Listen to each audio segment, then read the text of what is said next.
Tu n'as pas dit amen, ça commence à t'attrister. Alléluia. Si tu m'entends ce matin, mon frère, ta maturité va te permettre de jouir des promesses de Dieu sur ta vie. Nous avons perdu des choses dans notre vie. Nous avons perdu des opportunités dans nos vies parce qu'on n'était pas mature. On n'était pas préparé à cette bénédiction. Et lorsque la bénédiction vient, on ne sait pas l'apprécier. On ne sait pas la garder et on la perd. Mais parfois, quand on est responsable et conscient et honnête envers soi-même, on dit cette situation que j'ai perdue là, ce n'est pas ma propre faute. Même si tu ne le chantes pas, mais dans ton cœur, tu sais que si tu avais agi différemment, cette chose ne t'aurait pas échappé. Ça peut être un foyer, ça peut être un travail, ça peut être un poste de responsabilité quelque part. Après on dit on m'a dégradé. Non, parce que tu n'as pas été spirituel. Amen. Jésus qui croissait en statut et en sagesse, ça se vit durant tout son ministère, par sa manière de parler, par la manière d'agir de Jésus. Chaque fois les pharisiens et les hommes de la loi cherchaient à le piéger. Mais est-ce qu'il faisait pas là? Est-ce que Jésus criait? Mais il parlait doucement aux pharisiens. Il leur disait même parfois, vous avez la propre réponse en vous. Face à la femme adultère qui devait être lapidée, c'était la loi de Moïse. Femme adultère, on te lapide. Mais on ne lapidait pas l'homme, hein. On lapide la femme. Adultère, la femme a fait ça seule. Amen. Ah, c'est ça qui est là. C'était la loi. Gloire soit à notre Seigneur Jésus. Aujourd'hui en Christ, ni l'homme ni femme ne va expérimenter cela. Amen. Mais lorsque Jésus est arrivé, où toute une population avait encerclé cette femme pour la tuer par la pierre, quelle mort tragique.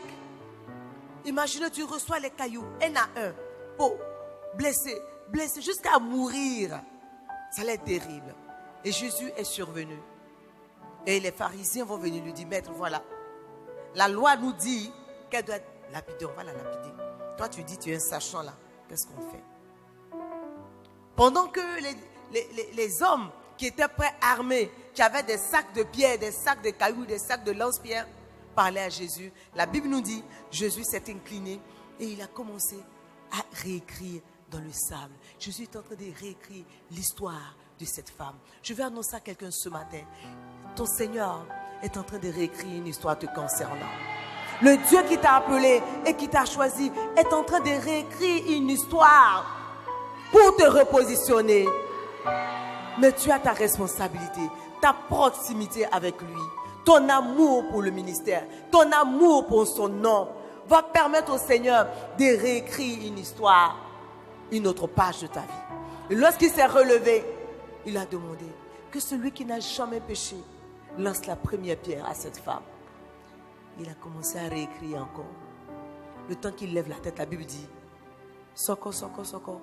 Tout le monde a disparu. Jésus seul est resté et la femme qui avait fermé ses yeux était dans la peur, assise, attendait de recevoir. Quelle sagesse! C'est cela la croissance. Que celui qui n'a jamais péché jette la première pierre à sa sœur. Que celui qui n'a jamais péché jette la première pierre à son frère. Frères et sœurs, dans la maison du Seigneur, tu es appelé à être un intercesseur, pas un accusateur. Tu es appelé à être une femme d'intercession, une femme de révélation, une femme de puissance et de feu, mais pas un juge. Dieu ne t'a pas établi juge sur son peuple. Tu n'es pas juge. Tu es serviteur, tu es frère, tu es sœur. Si tu as un frère qui a trébuché, qui a chuté, même qui est assis dans la boue, avec amour, la parole de Dieu nous demande de le reprendre et de l'accompagner à sortir de cette situation. C'est cela ton rôle d'enfant de Dieu. C'est cela ton rôle de serviteur de Dieu. Parfois, il y a des frères qui étouffent dans leur situation parce qu'ils se disent, est-ce que si j'en parle, ça ne va pas prendre l'église, ça ne va pas prendre la ville. Et les gens souffrent dans leur chair. Je dis, ne souffre plus. Nul n'a le droit de te juger, de te condamner. Le seul et juste juge, il est là-haut.